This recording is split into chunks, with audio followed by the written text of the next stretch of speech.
terus atas. Nah, begini. Nah, kan?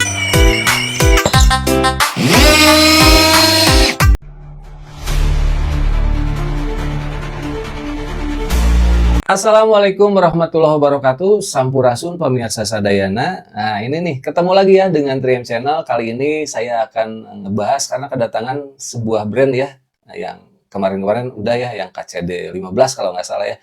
Ini nih ada kakaknya yang sebelumnya yaitu KCD 011 gitu kalau nggak salah ya. Ya, di kelasan motor brushless yang pesek ya, udah kekinian. Terus juga untuk si caknya di 10 mili. Jadi ini 10 mili basic. Yang fiturnya itu sudah ada 3 ya, katanya seperti itu. Harganya juga ini di kelasan untuk si brand kilat, saya rasa paling murah ya untuk di 20 volt. Agar nggak penasaran gimana kalau kita di unboxing aja ya. Sangwan. Oke guys, ini penampakan dari dekat ya untuk si carrying case-nya seperti ini. Ini memang sudah emboss, tapi ya ini kelihatan generik banget ya. Tumben-tumbenan si Kilat ngeluarin produknya seperti ini. Biasanya keren ya dari si kopernya juga. Atau jangan-jangan untuk menekan budget ya. Jadi kopernya atau carrying case-nya asal ada aja ya. Aduh, ini tipis ya guys ya. Tapi lumayan lah daripada nggak ada bungkusnya. Nah, ini lihat di sini. Nah, waku wadah, gitu ada yang biasa itu di seller Shopee ya gitu kan. Bosku, waku wadah. Nah ini kelengkapannya ya. Dari mata obeng yang pH 1, pH 2, pH 3 ya, yang minusnya atau obeng mini juga udah ada ya. Ya lumayan lah gitu buat sekali-sekali atau sekedar sekali dua kali dipakai untuk rumahan. Oke. Ini manual instruction-nya ya, bahasa Inggris. Tipenya KCD 011 seperti itu. Ini yang saya dapatkan dari si brand Kilat itu dikirimnya kayak gini ya. Baterainya entah 1 atau 2. Mungkin saya hanya kelengkapannya hanya 1 baterai aja ya. Ini belum karet ya, plastik. Dan ini untuk indikator baterainya ya, sudah full seperti itu. Ini untuk docking chargernya. Oke. Docking charger diklaimnya outputnya itu di 21 volt, dan untuk current-nya itu atau pengecasannya itu di 0,8 ampere ya. Oh, agak lama juga ya gitu kan. Tapi untung baterainya hanya 5 sel ya, 20 volt 5 sel. Dan ini unit utamanya. Oke, kita kesampingkan dulu yang nggak perlunya guys ya. Dan ini unit utamanya ya guys ya. Unit utamanya kita pasang dulu baterainya ya.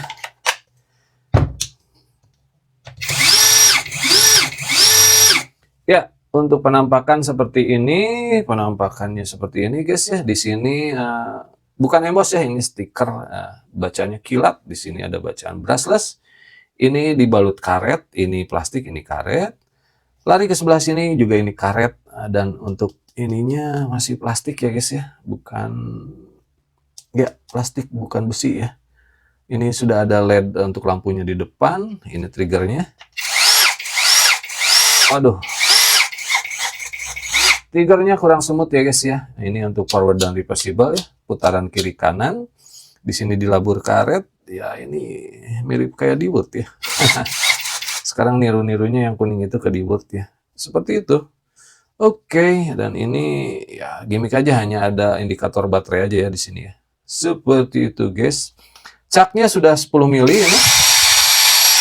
Cak 10 mili, dan untuk fiturnya di sini selektornya fiturnya ada 3 ya, mode drilling, mode penyekrupan, dan mode hammer ya.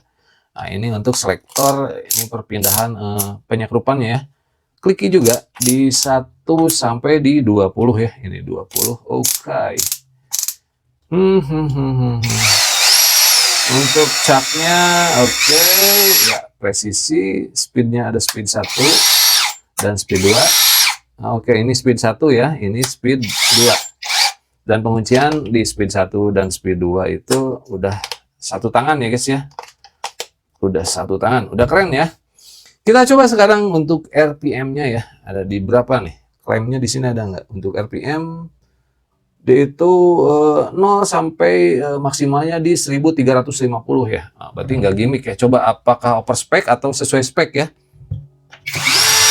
Kita coba dulu di speed 1. 446 ya. 404,6 ya. Itu di speed 1, sekarang kita coba untuk di speed 2. 1, 2, 3. Benar, di 1365 ya. Jadi sesuai spek ya, no gimmick-gimmick ya. Oke, itu untuk review produknya. Sekarang gimana kalau kita ke TKP aja untuk pengujian? Gas ke. Oke guys, sekarang kita sudah di TKP. Sekarang kita uji ya kemampuan dari sikilat KCD 011 ya. Untuk pengujian yang pertama kita coba untuk basic, yaitu kita biasanya kalau bor itu bisa nggak buat penyekrupan ya. Kita di try aja ya, kita dicoba aja. Kita dicoba, sekarang kita penyekrupan. Saya ambil dulu. Kita coba untuk penyekrupan 2 cm dulu ya. Oke, kita di mode penyekrupan ya, di mode penyekrupan. Dan untuk selektor torsinya saya coba di 2 dulu deh ya. Kita coba di 2 dulu. Oke, sebelah sini aja nih ya. 1, 2, 3. Oh, kurang kayaknya. Oh, ini speednya speed 1 dulu ya. Oke, kita coba di speed 1 ya. Kurang, selektor torsinya saya naikkan ke 4 ya. Masih kurang juga, sepertinya harus ke 6 ya. Nah, 6 masuk tapi belum full. Saya coba lagi sebelah sini. Oh, kurang ya, sepertinya harus di 8 ya. Oke, 8 masuk. 8 masuk, kita coba lagi. 1, 2, 3. Oke. Tembus, masuk dengan sempurna. Kita coba lagi. Oke, masuk. Sepertinya ini agak ngelos ya. Kita coba sebelah sini. Oke. Sekarang kita naikkan di diameter 5 cm ya. 5 cm ya. Kita coba. Sepertinya selektor torsinya juga harus dinaikin nih. Harus dinaikin. Saya coba ke selektor torsi 14 ya. 14, kita coba sebelah sini. 1, 2, 3.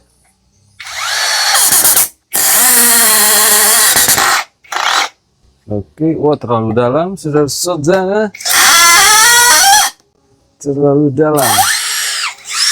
Kita coba lagi sebelah sini. Atau saya pakai ini aja, karena saya terbiasanya pakai mode drilling aja. Nanti pakai peeling aja ya untuk. Oke, sebelah sini nih.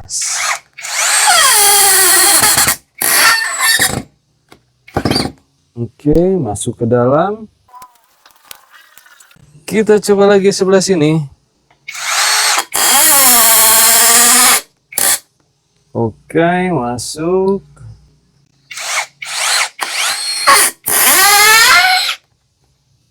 Oke. Nggak selek ya, menancap dengan sempurna. Untuk pemasangan skrup saya batasi sampai 5 aja, karena kalau 7 jarang sih ya. 7-8 cm itu sebetulnya mainannya udah di impact driver di media yang kayu keras seperti ini ya teman-teman ya. Jadi sekarang kita lanjut ke, sebetulnya saya besi baja ringannya nggak ada ya, tapi cobalah pakai besi pelat seolah-olah kita itu lagi ngeruping ya baja ringan. Ngeruping baja ringan ya guys ya. Kita coba aja, tapi sebelumnya saya buka dulu ini semua. Wes, putus, patah. Mata obengnya kita ganti dulu ya. Kita pasang ke skrup untuk baut ruping ya. Medianya seperti ini aja. Anggaplah ini baja ringan ya, karena ketebalannya pun 1,5 ya, 1,5 mili. Saya rasa sudah cukup ya. Apakah nyaman untuk kita coba pakai selektor torsi ya di mode penyekrupan ya, kita coba ya. Di sini dulu ya. Ini di selektor torsinya di 14 atau 12 dulu deh. Kita coba apakah nyaman untuk ini penyekrupan di baja-baja ringan.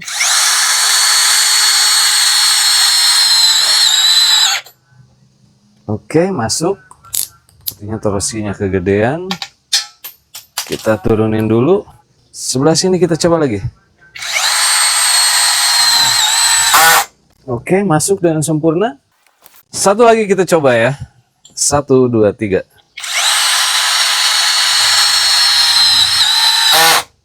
Ya, Untuk penyekrupan di baja ringan di besi holo sepertinya sangat nyaman ya, jadi nggak ada masalah karena ini juga ringan ya. Sekarang untuk next kita lanjut untuk di pengeboran besi ya. Kita coba untuk pengeboran besi, apakah nyaman? Di sebelah sini ya guys ya.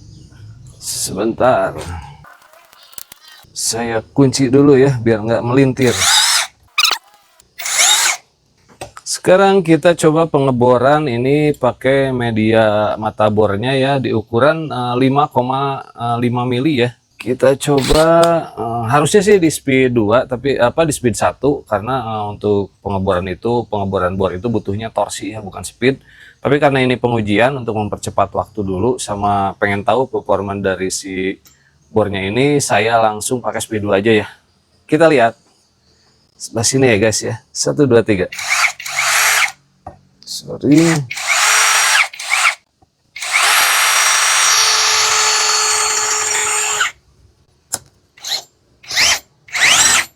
Saya naikkan ke speed 2 ya.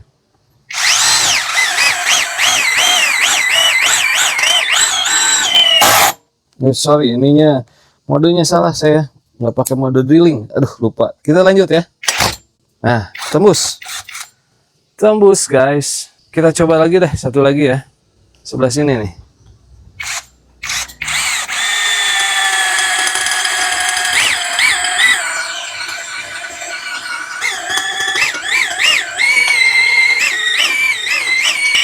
Saya mainin ya triggernya ya, karena memang untuk pengeboran besi ini harus ada variasinya.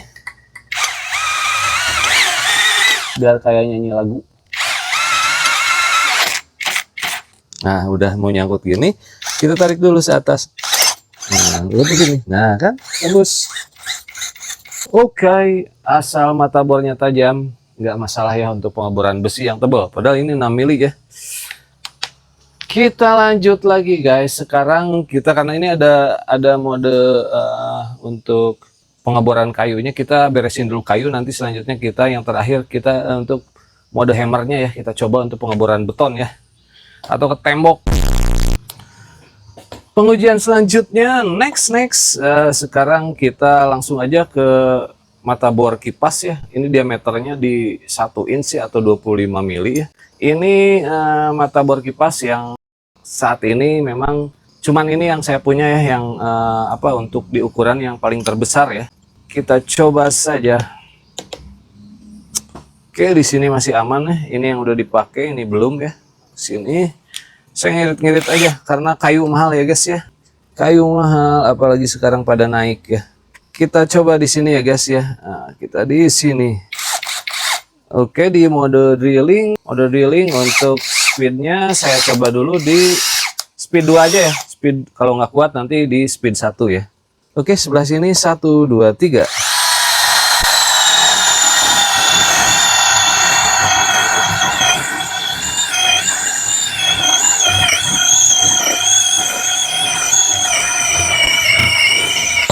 Oke, tembus. Jadi untuk mata bor kipas nggak ada masalah ya guys ya. Dia kuat. Masih belum terasa sih, harusnya ini kayaknya sampai di ukuran 35 mili atau 32 masih kuat ya. Nantilah coba beli ya kalau ada rezeki ya guys ya. Sekarang kita coba ke diameter 10 ya, sesuai dengan kapasitas caknya ya, karena untuk naik juga nggak bisa karena ini diameter ini cuman cukup buat 10 mili, jadi saya pakai yang 10 mili aja ya, sesuai kapasitas dan rekomendasi yang disarankan ya untuk auger bit itu di ukuran 10. Saya coba dulu di speed 2, kalau nggak mampu nanti saya turunkan ke speed 1. Sebelah sini ya guys ya, 1 2 3. Masih nggak kerasa sih speed 2 ya.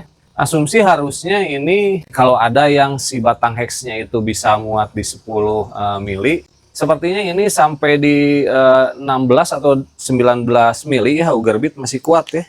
Cuman saya nggak ada ininya ya guys ya. Tuh. Ini kuat loh masih. Ini padahal di speed 2 ya. Tuh. Masih nyaman. Mantap lah tenaganya ya.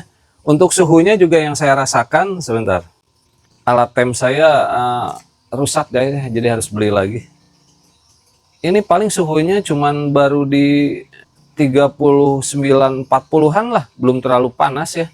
Masih ideal. Baterai juga sebentar ya. Kita cek karena ini nggak ada LED indikator baterainya. Saya cek pakai ini aja ya guys ya. Nih. Masih di 20 volt ini ya. Aman. Nih lihat. Masih di 20 volt ya. Nah, 20 volt. Jadi untuk dayanya terhitung atau tergolong masih irit ya, awet gitu kan baterainya. Oke, berarti sekarang kita coba pengujian langsung saja deh ke untuk pengeboran beton atau tembok ya. Guys, saya nggak ada mata bor apa istilahnya si medianya yang keras, tapi saya hanya ingin uji dulu ya kapasitasnya, karena dari BPM-nya pun atau torsi per menitnya itu, bit per menitnya itu nanti ketahuan nih ini untuk pengeboran beton ada tenaganya atau tidak ya. Kita lihat ya guys ya. Ini di speednya speed 2, modenya mode hammer ya, mode pengeboran tembok. 1 2 3. Ada juga sih ya. Tapi jujur aja beat per menitnya ini agak ini kurang greget gitu ya, agak-agak lesu. Nah, agak-agak lesu guys ya. Apalagi sebentar ya. Kita coba aja ke tembok ya. Sedikit aja. Misalkan kita coba tembok ke sini ya. Tuh, lesu guys ya, kurang. Jadi ini hanya cocok untuk media-media pengeboran untuk tembok-tembok yang lunak ya. Yang gini sih dengan, karena ini kan besar ya, ini pangkal ke depannya itu 12 mili. Jadi kayaknya 10 mili ke bawah untuk pengeboran tembok, pasang-pasang angkur ya. Kan angkur itu ada merek Fisher atau segala macam ya. Itu kayaknya bisa ya, tapi kalau di 12 ke atas untuk diameter si mata bornya sepertinya kurang nih. Nih kayak yang ringan-ringan gini masih oke. Tapi dia untuk yang keras-keras kayaknya enggak. Oke, segitu review jujur dari 3M Channel. Kita kembali lagi ke studio Sangwan.